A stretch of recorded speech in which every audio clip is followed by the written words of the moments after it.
अस्सलाम वालेकुम dear students. आज का हमारा टॉपिक है यूवी विजिबल स्पेक्ट्रोस्कोपी का कॉन्जुगेटेड सिस्टम। ठीक है, कॉन्जुगेटेड सिस्टम से मुराद कि कोई भी कंपाउंड मौजूद है तो उसमें डबल और ट्रिपल बॉन्ड मौजूद हों। तो ये डिफरेंट टाइप्स की हो सकती है। कॉन्जुगेशन में be of different types such as carbon double bond carbon, फिर सिंगल बॉन्ड है, फिर कार्बन के बाद फिर डबल बॉन्ड है, यानी कि ये यहाँ पर कार्बन एटम के दरमियान डबल बॉन्ड मौजूद है, इधर भी कार्बन एटम के दरमियान डबल बॉन्ड मौजूद है। उसके बाद कार्बन और कार्बन के दरमियान डबल बॉन्ड मौजूद है, और फिर कार्बन और ऑक्सीजन के दरमियान यानी कि हेटेरो एटम आ गया है। ठीक है, पाई बॉन्डिंग मौजूद है।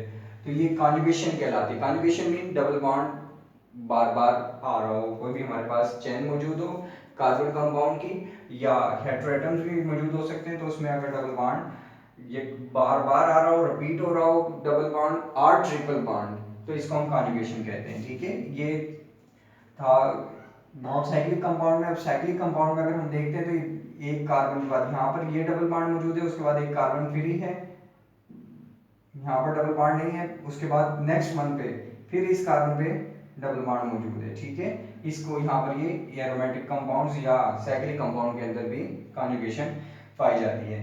अब होता क्या है, अगर कॉन्जुगेशन मौजूद हो कंपाउंड्स के अंदर जिसको हम एनालिसिस कर रहे हैं, तो उसका यूवी विजिबल स्पेक्ट्रोस्कोपी में क्या इफेक्ट होता है, उसकी वजह से visible region enhance due to extensive conjugation, की जितनी कॉन्जुगेशन बढ़ती चली जाएगी उतना ही विजिबल रीजन, यानी कि जिसकी वजह से हम देख सकें, दो पार्ट हैं, अल्ट्रावायलेट है और एक विजिबल है, विजिबल रीजन उतना ही ज़्यादा यानी कि 400 टू 800 नैनोमीटर की तरफ हम मैक्सिमम मूव करेंगे। ठीक है, इसकी वजह से कॉन्जुगेशन की मौजूदगी की वजह से वेवलेंथ इंक्रीजेस, मोर डबल बॉन्ड मोर एक्सटेंसिव कॉन्जुगेशन, जितने ज़्यादा डबल बॉन्ड होंगे उतनी ही ज़्यादा एक्सटेंसिव कॉन्जुगेशन मौजूद होगी, यानी कि कॉन्जुगेशन इंक्रीज होती चली जाएगी। लाइट कलर एब्जॉर्ब, अब ये कि लाइट कलर जो होते हैं, लाइट कलर यानी कि हल्के जो रंग होते हैं, वो शॉर्टर वेवलेंथ वाली एनर्जी को एब्जॉर्ब करते हैं, शॉर्टर वेवलेंथ वाली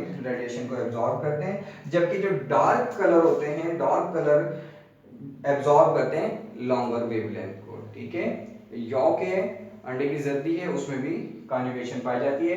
conjugation of pi bonds causes molecule to absorb at longer wavelength, कि जैसे जैसे पाई बॉन्डिंग इंक्रीज होती चली जाएगी तो वेवलेंथ लॉन्गर होती चली जाएगी, यानी कि 800 नैनोमीटर, 400 टू 800 नैनोमीटर की तरफ मूव ऑन करेंगे वैल्यूज जो हैं वेवलेंथ की, अगर पाई सिस्टम या कॉन्जुगेशन सिस्टम इंक्रीज होता चला जाएगा। ठीक है, number of conjugation bond increase, lambda max increase, जैसे जैसे कॉन्जुगेशन बॉन्ड की तादाद बढ़ रही है उसकी वजह से वेवलेंथ भी लैम्डा मैक्स भी इंक्रीज हो रहा है। मिसाल के तौर पर फॉर एग्जांपल इथाइलिन है अगर, ठीक है, ये इथाइलिन है, तो CH2 डबल बॉन्ड CH2 ये एब्जॉर्ब होता है एट 171 नैनोमीटर पे, इसकी वेवलेंथ है 171 नैनोमीटर पे, यानी कि एक यहाँ पर डबल बॉन्ड मौजूद है। जबकि हम नेक्स्ट वन कंपाउंड देखते हैं 13 ब्यूटाडाइन एब्जॉर्ब एट 256 नैनोमीटर पे। अब ये वेवलेंथ क्या हो गया, इसकी वेवलेंथ इंक्रीज होगी, किस वजह से इंक्रीज हुई है,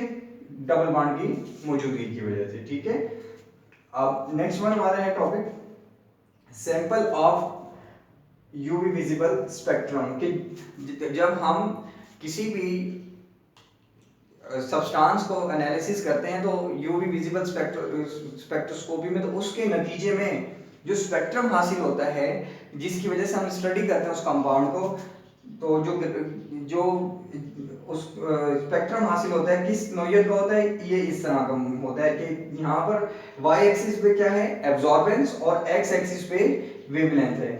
ठीक है, और ये इसकी पीक होती है, लैम्डा मैक्स इसकी एब्जॉर्प्शन है कि किस हद तक ये एब्जॉर्ब कर रहा है रेडिएशंस को। ठीक है, एब्जॉर्बिविटी आ जाती है।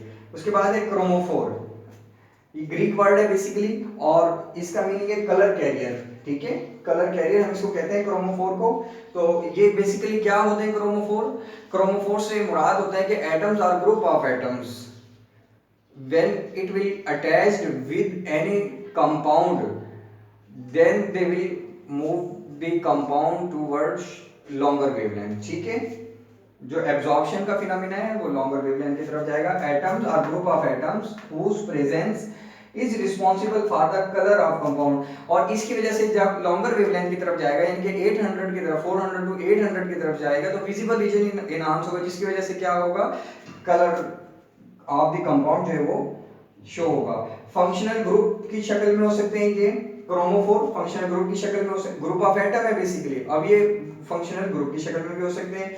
तो absorption of electromagnetic radiation in UV visible region, और इनकी वजह से, इन क्रोमोफोर की वजह से, यानी कि कलर कैरियर्स की वजह से एब्जॉर्प्शन भी हुबूबजीर होती है। इसकी मिसालें क्या हैं, कीटोन है, और उसके बाद सिंगल बॉन्डेड कंपाउंड यानी कि, और डबल बॉन्डेड कंपाउंड है, ट्रिपल बॉन्डिंग, यानी इसको फंक्शनल ग्रुप भी बेसिकली हम कह सकते हैं। तो इनकी वजह से क्या होता है, कलर प्रोड्यूस होता है, और ये कहाँ पर जाता है, अल्ट्रावायलेट रीजन से ये विजिबल रीजन की तरफ जाता है, यानी कि 400 टू 800 नैनोमीटर की तरफ चल जाता है। उसके बाद है इसकी ट्रांजिशन की के pi to pi star transition और n to pi star transition. Pi to pi star transition, जब पाई बॉन्ड मौजूद होगा तो उसको हम pi to pi star transition कहते हैं। तो carbon double bond carbon, carbon triple bond carbon, इसमें एक पाई बॉन्ड मौजूद है, और ट्रिपल बॉन्ड में दो पाई बॉन्ड मौजूद है और एक सिग्मा बॉन्ड मौजूद है। और एन टू पाई स्टेरिक जो ट्रांजिशन है वो डेफिनेटली हेटेरोएटम्स में मौजूद होती है। तो हेटेरोएटम्स कार्बोक्सिलिक एसिड हो गया, एन डबल बॉन्ड एन हो गया, यानी कि हेटेरोएटम, कार्बन और हाइड्रोजन के अलावा अगर ऑर्गेनिक कंपाउंड में अदर एटम मौजूद होते हैं तो उसको हम हेटेरोएटम कहते हैं। तो बेसिकली ये भी फंक्शनल ग्रुप को शो कर रहे हैं, और ये क्रोमोफोर होते हैं, और ये क्या करते हैं, इलेक्ट्रोमैग्नेटिक रेडिएशन को एब्जॉर्ब करते हैं और विजिबल रीजन की तरफ लेकर के जाते हैं जब ये किसी कंपाउंड के साथ अटैच हो जाते हैं, ठीक है। उसके बाद है ऑक्सोक्रोम। ऑक्सोक्रोम के बारे में कि auxochrome basically itself absorption show नहीं करते, लेकिन अगर ये किसी कंपाउंड जो कि हमारा सैंपल है, एनालाइट है, उसके साथ अटैच कर दिया जाए तो इनकी वजह से, इन कंपाउंड्स की वजह से, इन ग्रुप ऑफ एटम्स की वजह से एब्जॉर्बेंस इंक्रीज हो जाती है, लॉन्गर वेवलेंथ की तरफ चले जाते हैं, ठीक है, यूजुअली लॉन्गर वेवलेंथ की तरफ चले जाते हैं। Is the group of atoms which does not show any specific colour. ये ऑक्सोक्रोम बेसिकली कोई कलर शो नहीं करता अगर इंडिविजुअल फॉर्म के अंदर मौजूद है, और ना ही ये रेडिएशन एब्जॉर्प्शन का फिनोमेना होता है। लेकिन जब हम इन्हें अटैच कर देते हैं किसी क्रोमोफोर के साथ, जो हमारा सैंपल हो सकता है उसके साथ अटैच करते हैं, और इसके अलावा एज वेल एज क्रोमोफोर हो सकता है, क्रोमोफोर यानी कि ग्रुप ऑफ एटम्स है, कोई भी कंपाउंड है, कोई फंक्शनल ग्रुप है, उसके साथ अगर हम फर्दर अटैचमेंट करते हैं इन कंपाउंड्स की, इन ग्रुप ऑफ एटम्स की, तो उसके नतीजे में क्या होता है, it increases the absorption wavelength towards longer wavelength. तो इसकी वजह से एब्जॉर्प्शन वेवलेंथ कहां पर चली जाएगी, लॉन्गर वेवलेंथ की तरफ चली जाएगी bye formation of new chromophore, और इसकी वजह से कौन सा क्रोमोफोर बनेगा, एक न्यू क्रोमोफोर बन जाएगा, ठीक है, यानी कि जो कि शॉर्टर वेवलेंथ से लॉन्गर वेवलेंथ की तरफ मूव ऑन करेगा, ठीक है। ये ऑक्सोक्रोम और क्रोमोफोर।